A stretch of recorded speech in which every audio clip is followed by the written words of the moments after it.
Adios. Om Shri Chinmaya Sadgurave Namaha. Reading of the magazine Chinmaya Udghosh, February 2026. Names of Lord Yama.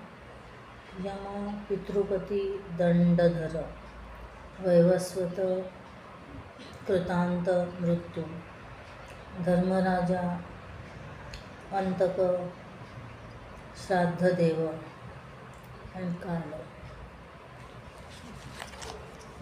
India First, a column by Sai Teja. Oil. Venezuela's collapse. Lessons for India's future.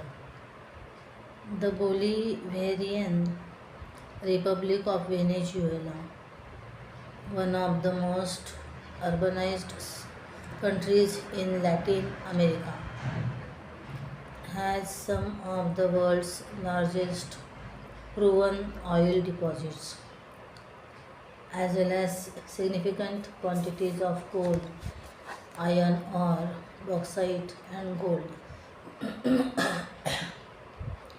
On January 3rd, 2026, this Latin American country witnessed an unprecedented event that is set to charge the future of its people and governance. After months of escalation and threats over alleged involvement in shipping drugs to the United States of America, Nicolas Maduro, president of Venezuela, was abducted from his residence by the special forces of the USA. While Venezuela is a country that is located thousands of kilometers away from India, the incidents that led to this shocking event provide us with valuable lessons in geopolitics.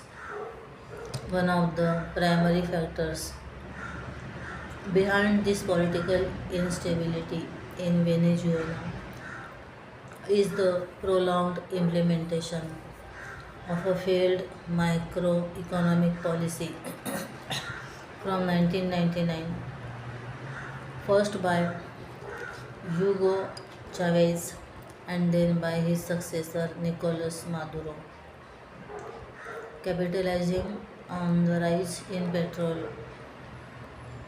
prices in the late 1990s and early 2000s. Chavez introduced a series of welfare schemes titled the Bolivarian Missions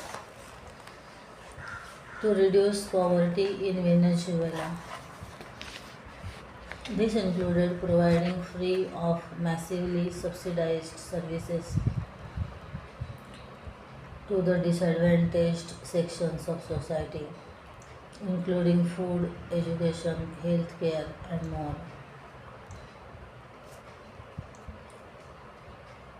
While this old produce, while this did produce the intended results, the lack of intent to diversify sources of national income through rapid industrialization strengthened Venezuela's economic growth, stagnated, stagnated Venezuela's economic growth, and increased its dependence on oil extraction for funding these welfare schemes. While the objective of these welfare schemes helps the poor, the faulty modus operandi of the Venezuelan government in implementing these schemes resulted in a major economic crisis. After years of poor fiscal planning and overdependence on the oil industry for funding these schemes, The country fell into a severe economic crisis when oil prices crashed in late 2014. Hugo Chavez and Nicolas Maduro, who were enjoying popularity in impoverished areas by providing these welfare schemes, began to manipulate various judicial and executive institutions the moment they were unable to effectively implement these schemes due to a lack of funds. While India has still not entered such a situation, there is a rising trend visible in multiple states across the country where monthly cash incentives are being provided to the citizens, which is not only making the citizens financially complacent but also has a huge bearing on the fiscal budget. For example, a developed state like Tamil Nadu at present has a debt approaching to 9.5 lakh crore due to poor fiscal planning and doling out of free buys. This is almost 26% of the state's GDP. By prioritizing free buy schemes over infrastructure while exceeding their revenue limits, state governments in India expose themselves in serious long-term financial consequences. Tamil Nadu's growing debt burden. Interest burden has tripled while liabilities have quadrupled in last 10 years. Date 2016 to 2025. 2 lakhs 50,000 crore to 10 lakh crore.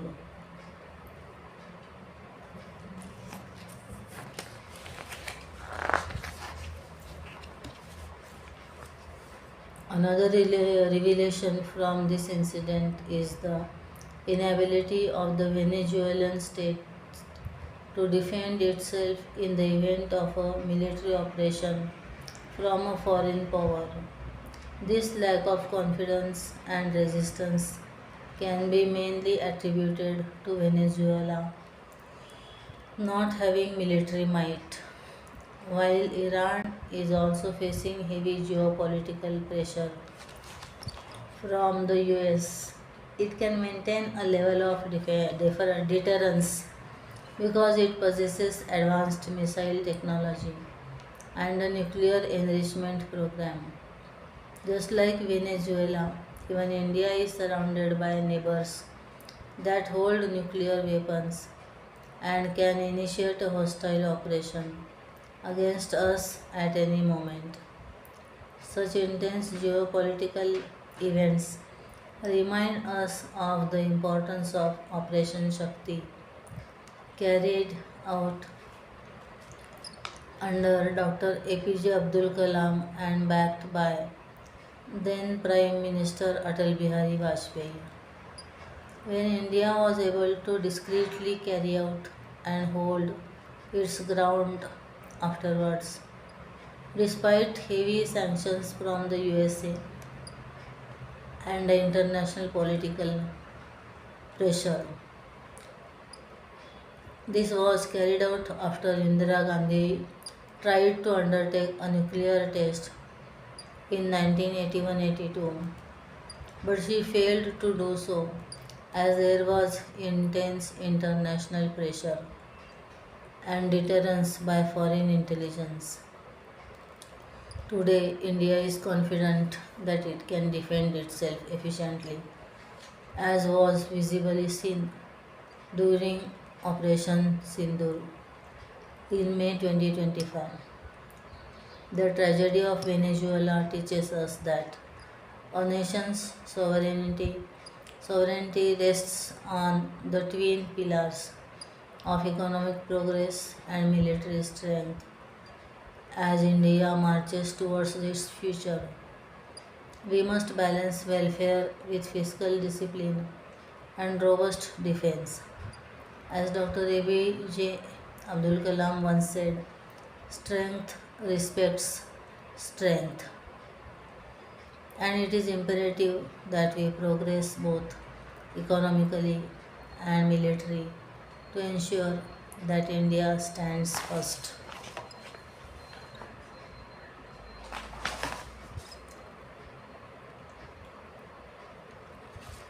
Mindful Whispers by a column by K.S. Yashaswini, a pantheon of the faithful. Recently, I had the opportunity to visit two beautiful Chola era temples by the banks of the river Kaveri in Tamil Nadu. The legends behind these temples got me thinking and reflecting about the truly faithful. The first of these two temples is dedicated to Mahavishnu and is one of the 108 Divya Deshams, glorified Vaishnavite spots. It extols Bhagavan Vishnu as Gajendra Vardar, the one who blessed Gajendra. It also happens to be one of my favorite stories from the Bhagavatam. King Indradyumna, though a great devotee of Vishnu, is cursed to be born as an elephant because he is perceived to have slighted sage Durvas. The sage, later realizing the king's innocence, blesses him that Vishnu himself will liberate the former from his elephant form. So Gajendra the elephant is born on earth and lives with a herd. While bathing in a pond in the forest, a crocodile regularly bothers the herd. One such day, the crocodile catches Gajendra's foot, who wails in pain. After much effort to pull away, Gajendra, in agony, prays to Vishnu. He plucks a lotus from the pond and offers it skyward, calling on Vishnu. Govinda, Adimula, Padmanabha, Rishikesha, save me. Swiftly comes Mahavishnu atop Garud and releases the Sudarshan Chakra, severing the head of the crocodile. Bhagavan blesses and liberates Gajendra, much to the king's relief and delight. But here's the cake kicker. The crocodile too gets moksha, having died at the hands of Sri Narayana. The crocodile was a Gandharva who, who, who was cursed to be in that form. The second temple is one of the Panchabhuta sthalas for Lord Vishnu, Lord Shiva in Tamil Nadu. This is dedicated to the element, water element, and it is believed that the Lord was worshipped by Parvati here under a jambu tree, and hence his name as Jambukeshwar. Another legend says that the Shivalinga manifested in the land of Jambu Maharishi, and hence the name. Either way, the stone reliefs on the temple show Parvati Devi and the sage worshipping Bhagwan beneath a black plum tree. But that is not the legend I am drawn to. It is said that two of Shiva's devotees, Malyavan and Pushpadanta, were engaged in a fight about who was the greater devotee. And in a fit, Malyavan curses Pushpabhadra to become an elephant, and Pushpabhadra in turn curses Malyavan to become a spider. Yet their devotion never ceases. Pushpabhadra carries the water of Kaveri and showers it on the Lord through his trunk every day. He places flowers atop the Shivalinga with much devotion. Malyavan, in his manner of offering, builds a web every day to protect the Shivalinga from sun and dust. One day, while Pushpabhadra showers water over Shiva, he destroys Malyavan's web. The spider, in absolute rage, climbs up the snout and bites the elephant's trunk. Just as the elephant is about to collapse and die, Shiva comes in his real form and liberates both of them. So, along with Parvati Devi and Jambu Maharishi, the temple reliefs depict an elephant and a spider too. Though these two temples are just two amongst many, the legends of our gods liberating their devotees, who are in various forms, animals especially, give me a lot of hope. Humans are indeed the only species capable of thoughtful or intentional action. Animals, birds, and every other organism act out of instinct. They have no concept of creating new karma. They are born only to exhaust the consequences of past deeds. Yet the Lord accepts them and blesses them. I also feel moved to think that our scriptures have a place for every kind of devotees, irrespective of the nature of their birth. Some are born in lowly homes, some indulge in heinous acts, some are ignorant of the world's ways, some are noble, some are widowed, some are rebellious, some defy every social structure there is. Yet all of them have a place in the Lord's abode. Who would think that a crocodile, a spider, an elephant, and in other cases, a rooster, a snake, a fish, all have devotion in some form. And if this is not proof enough, what is stopping us from being steadfast in our faith? The only prerequisite for our liberation is that we are truly holy and unconditionally faithful. Annual Global Chick Camp Potential to Performance. Chick News. A column by Tanmay Mehul Khakaria. In the serene foothills of the Shirvani Mountains, the Chinmaya International Residential School CIRS played host to a transformative gathering of 120 young seekers for the 18th Annual Global Chick Camp GCC 2025. This year's theme, Potential to Performance, provided a spiritual and practical roadmap for the youth to bridge the gap between their latent abilities and their dynamic contribution to the world. The cornerstone of the 7-day retreat was the study of the Gita Panchamrit conducted by Pujya Swami Swarupananda, the global head of Chinmaya Mission, who masterfully decoded 5 essential verses from the Bhagavad Gita, presenting them as a fivefold nectar for modern living. The sessions were characterized by profound philosophical depth and practical humor, urging campers to transition from thinkers to doers in a remarkable display of dedication. All 120 participants committed these verses to memory, internalizing the timeless wisdom of the Bhagavad Gita. By the end of the camp, lift yourself by yourself was ringing in everyone's ears.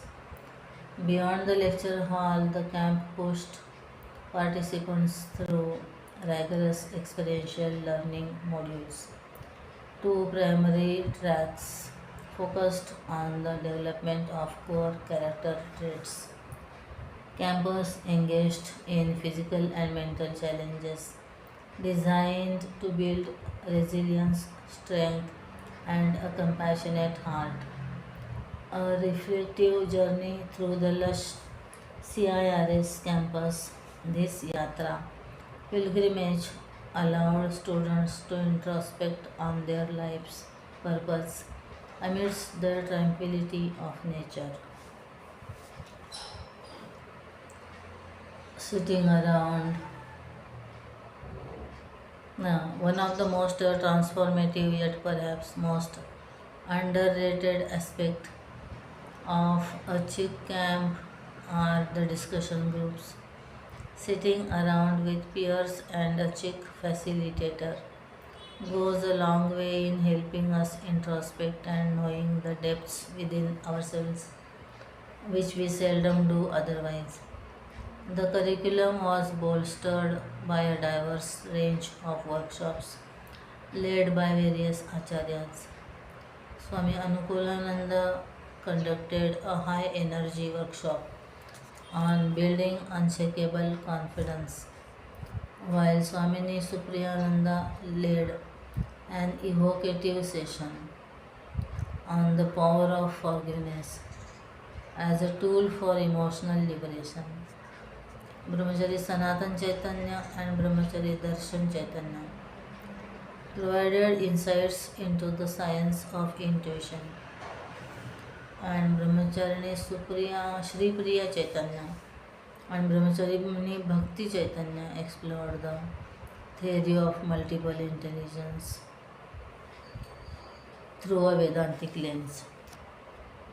A unique movie workshop by Brahmachari Hari Chaitanya taught campus how to discern spiritual themes in contemporary cinema, proving that Vedanta is relevant in every facet of life. The purpose of this camp is not just to acquire information, but to facilitate a transformation, to ensure that the potential within every chick doesn't just remain a seed but blossoms into a performance that serves the world, says Swami Swarupananda. Some highlights from the camp included daily sadhana sessions in the morning, ranging from japa and kirtan to guided meditation, which enabled the campers to connect deeper with themselves. In the true global Czech camp fashion, the campers were exposed to a variety of cuisine, cuisines, from the humble dosas of Tamil Nadu to the soft and creamy croissants of Europe.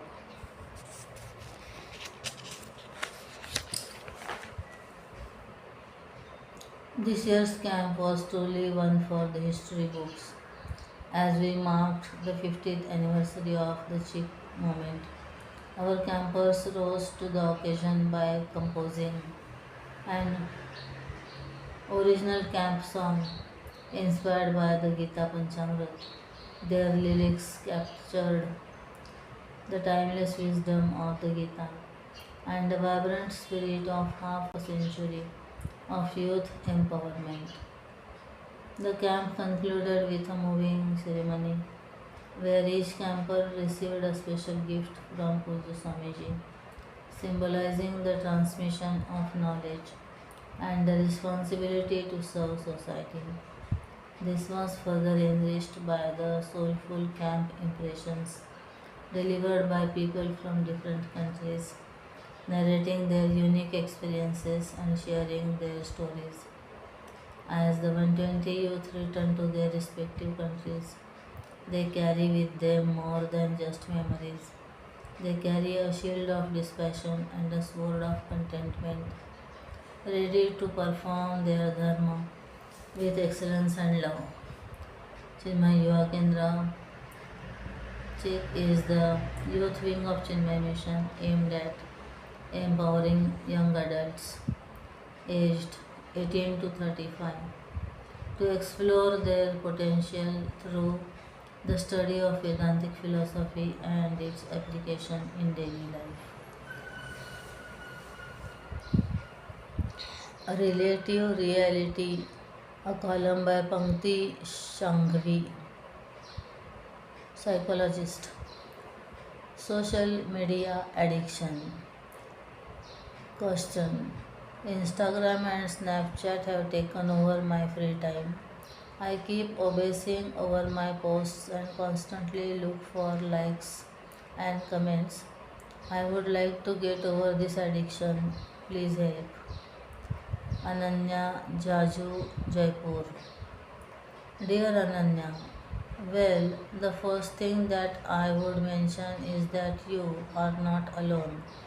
In the era of Facebook, Instagram, Snapchat, X, etc., we are all facing two realities, actual and virtual. Gone are the days when all of the above social media channels were merely a way of connecting with people.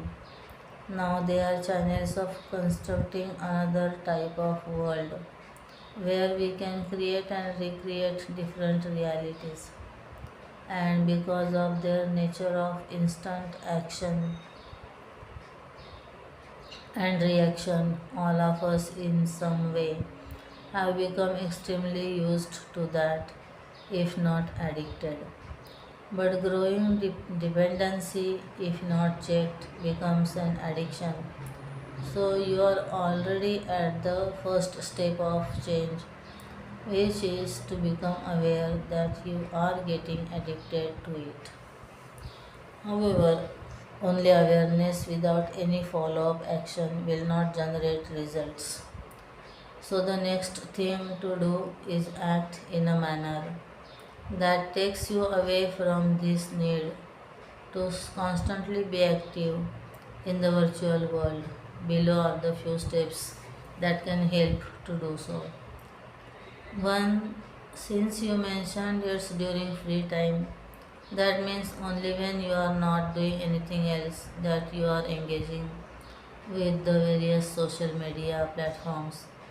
Pick up a hobby or activity that will be constructive engagement during your free time, like reading, pursuing creative arts, or playing a sport or musical instrument, something that you enjoy doing. Second, restrict your access to your phone or laptop when not using them for work. Like keep your phone away on a table or on your shelf and not by your bed at night. Set an internal time log and limit which alerts you when you hit that duration on the app. 3. Create a self detox week where you log out of all social media accounts for the whole week. Keep a deterrent action for engaging with social media. Example, keep the phone in a drawer in a cupboard when you are not attending to work. So the act of opening the drawer every time to chase on likes and comments, etc., will itself help reduce the frequency of checking. Alternatively, turn your phone or grayscale as it reduced the dopamine from colorful media. Lastly, let's keep in mind that life really happens in the non virtual world. And so, connecting with people and events, there is a lot more important than doing it virtually. Ramayan Reboot by a column by S. Arvind Raghavan. Leadership Part 5. Ramarajya is often extolled as an epitome of governance. What made Sri Ram a special king? We are asked Manav. Ramarajya was special because its leadership was rooted in dharma or righteousness, even though it was a monarchy. The voice of the people mattered a lot to Sri Ram. He used to have a special council every night when he would ask his council members to report the state of affairs candidly. Sri Ram specifically asked for negative feedback since he knew that would be most difficult for his council members to share. A leader willing to listen to negative feedback is very rare indeed. Sri Ram would have kept the mood of this council light and informal so that they would not hesitate in speaking the truth. I thought these were modern management principles, but it looks like our ancient kings didn't need a separate HR department. During one such council, a council member called Bhadra reported that people were increasingly talking ill of Mother Sita's character on account of her having stayed in Lanka for almost a year. They were also questioning Sri Ram's integrity in accepting her back without hesitation. They were accusing Sri Ram of being attached to conjugal pleasures and placing that over dharma. They also said that they too would have to follow his lead in abandoning dharma. Ah, nasty gossip is also as ancient as the Ramayana itself. Nasty gossip.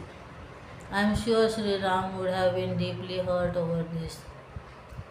He certainly was distraught on hearing such opinions among his people.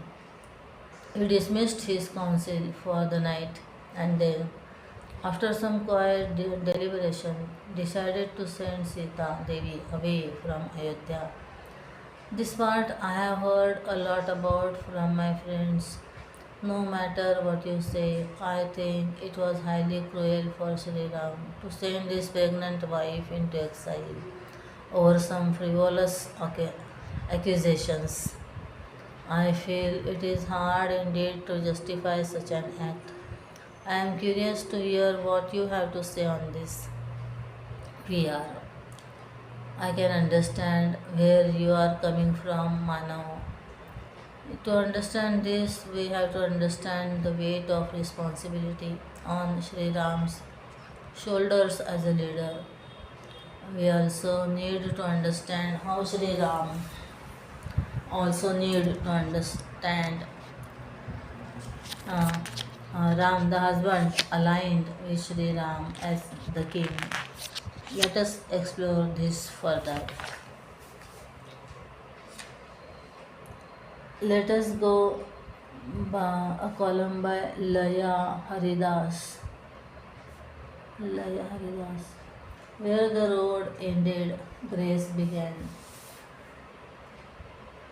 Sometimes plans don't unfold the way we expect them to.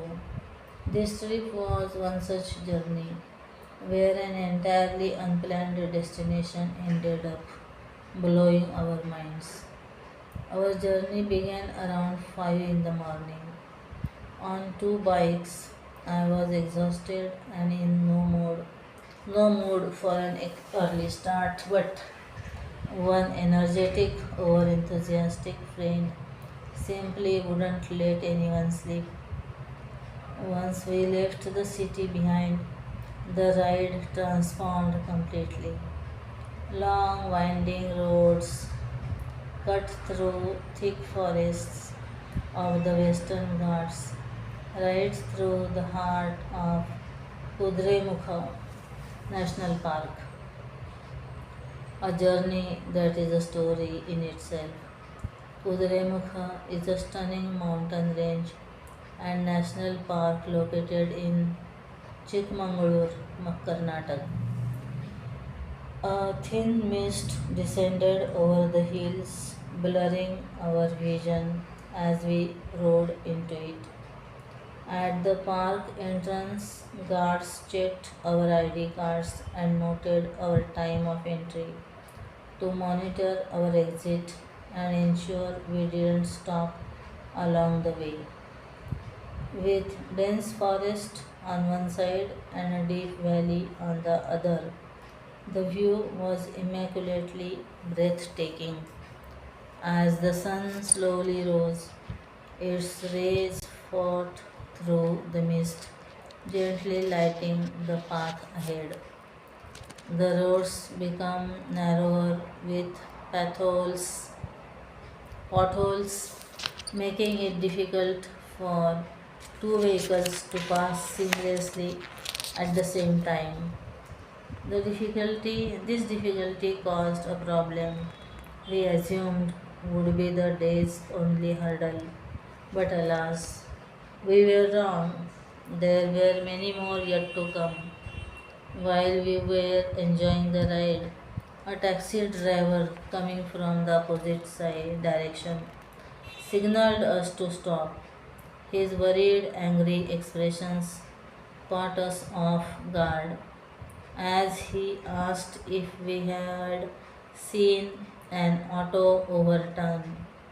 Before we could process what was happening, another auto arrived at full speed. The driver jumped out, slapped one of my friends, and accused us of causing an accident and fleeing without checking on the victim. We were stunned. The incident hadn't even crossed our peripheral vision, nor had we heard anything. We repeatedly explained that we hadn't seen a thing and that we would have stopped to help, regardless of whose fault it was. Slowly they calmed down. When they realized we were college students visiting the place and that no serious injury had been caused, their anger softened. In a small village where word travels fast, we went from being slapped to being celebrities who had come to visit their land. We were fed, offered tea and coffee, and guided on where to go and what to see. The right words spoken at the right moment can dissolve even the hardest anger. We kept moving forward, occasionally waving at random people. By now. Everyone seemed to know us. Adventurous by nature, we didn't mind that the journey looked difficult, with its rough terrain and broken roads. We were the kind who traveled without a fixed destination in mind. So we rode on, completely mesmerized by the views around us. As the path turned hilly and the off road stretch made riding harder, we decided to park the bikes and walk the rest of the way. With nothing in our stomachs, all we could hear was our own breathing, panting with every step as we climbed uphill. The soft gushing of water striking the rocks caught our destination. It was coming from a distance, intrigued by the thought of a nearby waterfall. We were determined to find it. What we eventually stumbled upon, however, was one of the most beautiful sights of my life. A small yet stunning temple stood unshaken beside the waterfall, quietly holding its ground.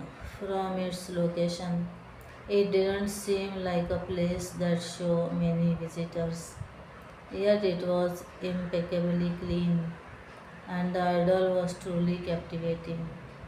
Perhaps if things hadn't unfolded the way they did, we may never have found our way there or received her blessings. On the way back, we kept talking about the temple, the location, and the day's strange twists. At some point, even the bike had enough of the conversation and chose silence by running out of fuel.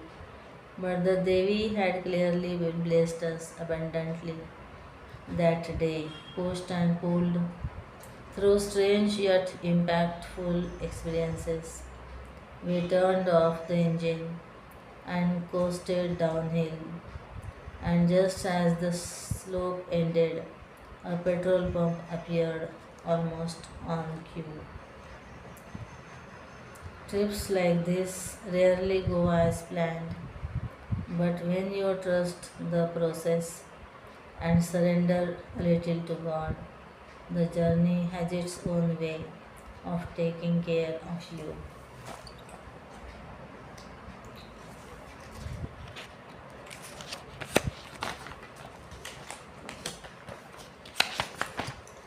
Destiny by Rukma Sadekar.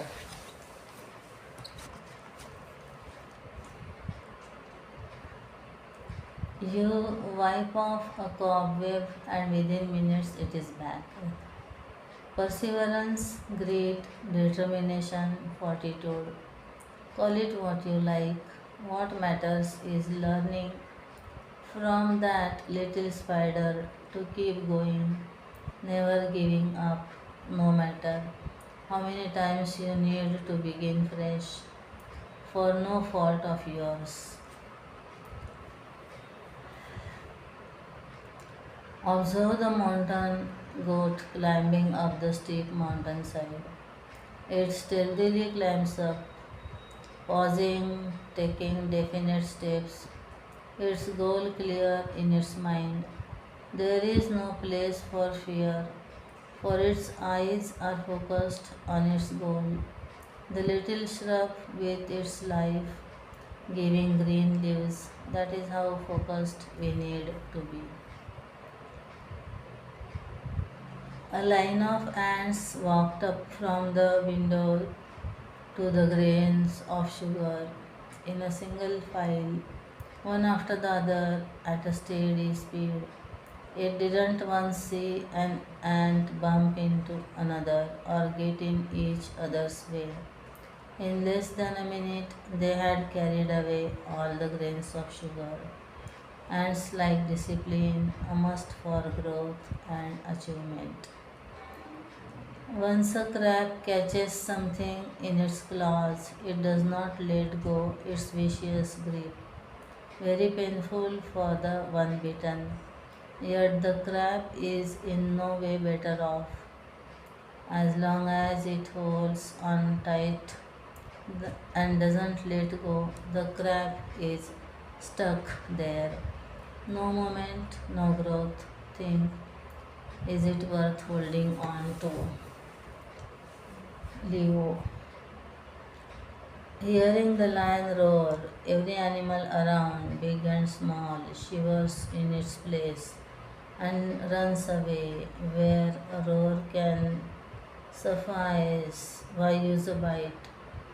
Where we can get things done using a firm tone of voice, why shout and fling hurting words? Use your temper where required without letting anger take over. Virgo.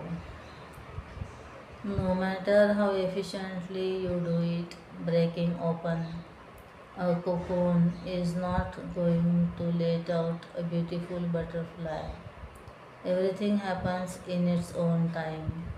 The natural lifetime as a cocoon has its necessary is as necessary as the lifespan of a chrysalis. chrysalis. For a beautiful butterfly to ease out and spread its wing, be patient. Libra. Not too loose, not too tight. The balance has to be just right. No discipline is as detrimental as rigid discipline. Instead of swinging from binging to starving and back again, it is smarter and healthier to maintain a sensible diet always. Eat everything you like in moderation at regular intervals, ensuring you follow a balanced diet. Scorpio. As much as a scorpion's sting can be fatal, so also can a sting from our tongue prove fatal for a relationship. Words and hearts need to be handled with care. Words when spoken and hearts when broken are the hardest things to repair. Even when mended, the crack is still there. Sagittarius. How many people do you think stop and admire the flowers growing by the wayside? Hardly anyone. Many a flower blooms and dies without ever being appreciated. Does that make the plant stop flowering? It keeps growing and blooming because that is what it's meant to do without any expectations of name, fame, and praise. Capricorn, if only we could learn to forgive and forget as easily as a pet dog, no matter how rude, cold, and or harsh you may have been. The next time he or she meets you, it is a fresh meeting, bereft of any leftover grudges, anger, or complaints. Let's learn to be dog like, happy, friendly, and forgiving. Aquarius. Water keeps moving, flowing over small rocks, going around mountains, sometimes even eroding through boulders with consistent efforts, never once giving up, unlike us who often give up in the face of even minor obstacles. Be like water, fluid and flowing, charting out your own course in life. He says, faced with any kind of unfamiliar or unwanted stimuli, the hardy tortoise withdraws into its own shell. Of course, we don't have a hard shell protecting us, but but we are certainly blessed with the capacity to withdraw by drawing our mind's focus within. Ever tried this in the face of temptation?